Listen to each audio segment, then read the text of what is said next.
Se conoció la sentencia del caso que conmoció en Argentina.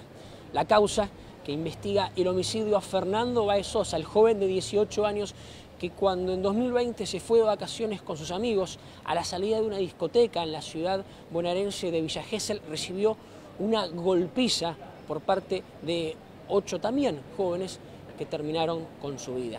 Finalmente la sentencia dictada durante el lunes 6 de febrero halló culpables a los 8 acusados del homicidio doblemente agravado por concurso premeditado de 2 o más personas y por alevosía. Pero claro, las condenas son distintas entre los 8 acusados. ¿Por qué? Porque 5 de ellos fueron declarados como coautores del homicidio y en consecuencia el tribunal les dictó la condena de primera instancia de prisión perpetua y los 3 restantes no fueron declarados coautores sino partícipes secundarios, aunque penalmente responsables del delito, y por eso el tribunal les impuso una pena de 15 años de prisión. Todo esto se vio en medio de un clima de mucha tensión, de mucho nerviosismo, de mucha angustia. ¿Por qué? Porque mientras se leía esta sentencia dentro de la sala de audiencias, uno de los acusados que fue condenado a prisión perpetua,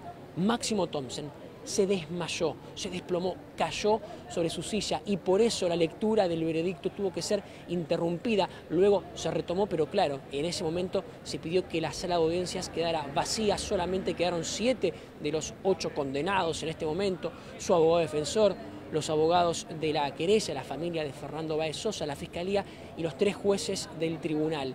¿Qué dice el abogado defensor a propósito de esta condena? Que va a apelar al fallo que es de primera instancia. La querella también aseguró que va a apelar porque insiste en que en realidad no deberían haber sido 5, sino 8 con prisión perpetua. Efectivamente, pues nos encontramos en uno de los miles de centros que se han habilitado rápidamente en toda Turquía para brindar ayuda, para gestionar la logística de donaciones de miles de voluntarios para los afectados del terremoto de 7,8 que sacudió el sureste del país. Detrás mío hay uno de estos centros, como comentábamos, y durante toda la jornada miles de personas se han acercado a ver cómo podían brindar ayuda. Nos comentan que se necesitan voluntarios, que se necesitan mantas, ha habido muchas familias que han ido a comprar colchas para las camas, comida y han ido trayéndola poco a poco. Aquí varios voluntarios van catalogando todo el material que las familias traen para ir distribuyéndolo en todas las provincias afectadas. Recordemos que son 10 las provincias afectadas por el terremoto, una extensión muy grande del país y que más de 5.000 edificios han quedado completamente derrumbados. Y no solo eso, sino que muchos edificios de los que permanecen en pie aún no se ha podido analizar si están en buen estado, si son habitables, por lo que muchas familias han pasado una noche entera a temperaturas bajo cero y al raso.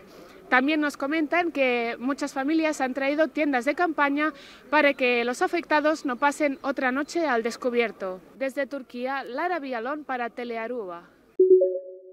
La de hoy es la tercera jornada de movilizaciones aquí en Francia contra la reforma de las pensiones.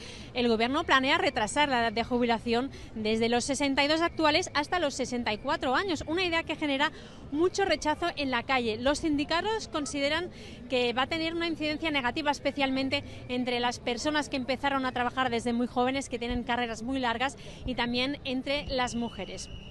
Hoy el país no se ha parado, pero la huelga general tiene mucha incidencia en sectores como la educación o los transportes públicos. En París, por ejemplo, hoy los metros o los autobuses funcionan a medio gas. La huelga general es la tercera, habrá más. El sábado no hay huelga, pero sí que hay convocada una gran manifestación y los sindicatos ya han anunciado que tras esta semana van a convocar nuevas jornadas. A pesar de las movilizaciones masivas, el gobierno de Emmanuel Macron va a tirar hacia adelante, no va a cambiar la reforma. Dice que va a poder negociar algunos puntos, pero que la esencia, el retrasar la edad de jubilación hasta los 64, eso no va a cambiar.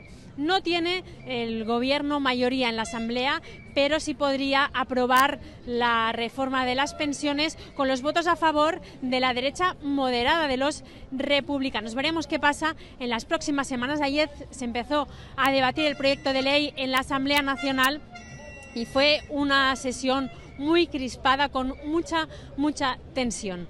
En la reforma de las pensiones era una de las promesas electorales de Emmanuel Macron. También hay presión de la Unión Europea y una realidad es que en la mayoría de países europeos hay un problema con las pensiones, y es que la media de edad, la esperanza de vida se ha alargado, cada vez es más larga y los sistemas de pensiones están sufriendo mucho. La alternativa sería subir los impuestos, pero el gobierno francés prefiere hacer esa reforma.